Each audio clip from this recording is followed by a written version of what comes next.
Welcome to U.S. Visa for You. If you're interested in visas, green cards, and all the most critical developments in the U.S. immigration system, you're in the right place.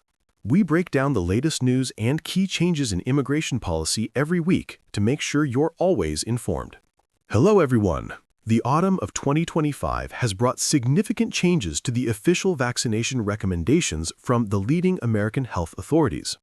The Centers for Disease Control and Prevention, CDC, and their Advisory Committee on Immunization Practices, ACIP.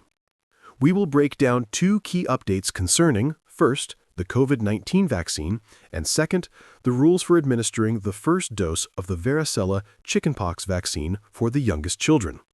Number 1. COVID-19, from universal to individual. The most important change to note is the shift from a routine, universal recommendation for everyone to the principle of shared clinical decision-making. What does this mean? Previously, COVID-19 vaccination was recommended for almost everyone as part of the standard immunization schedule. Now, the COVID-19 vaccination is an individual choice. This decision should be made after discussing the benefits and risks specifically for you with your healthcare provider. This principle applies to everyone 6 months of age and older. Who is prioritized? Vaccination provides the greatest benefit to those at higher risk of severe COVID-19 illness. Therefore, the priority groups remain: individuals age 65 and older, individuals with moderate or severe immunodeficiency. These groups are strongly encouraged to discuss the need for the current 2024-2025 season vaccine dose with their doctor. 2024-2025 vaccination schedules.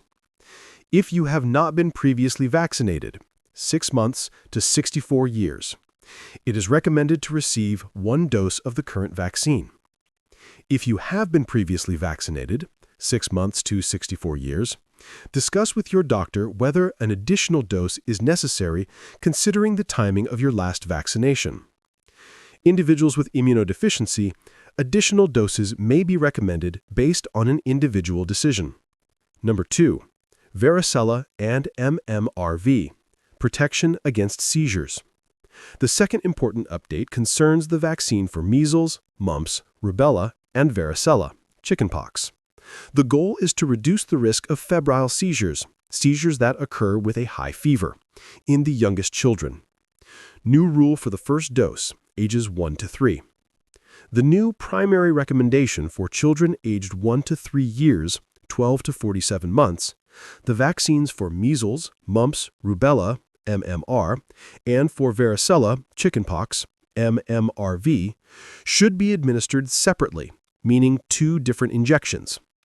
The combined MMRV vaccine, all 4 components in 1 shot, is allowed, but only if the parent explicitly prefers this form, despite having discussed the risks.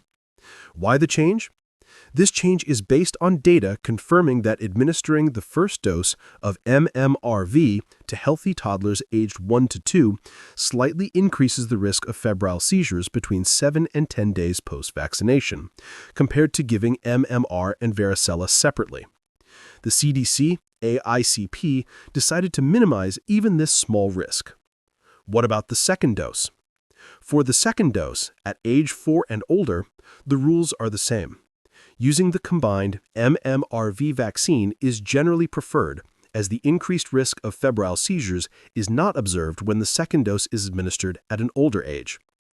In summary, the fall of 2025 has brought a more personalized approach to COVID-19 and a more cautious approach to the first dose of varicella chickenpox vaccine for toddlers. If you found this video helpful, please hit the like button so we know we're on the right track. To make sure you don't miss our next deep dives into essential immigration news, subscribe to the channel and turn on the notification bell. And as always, we look forward to hearing your thoughts and questions in the comments below.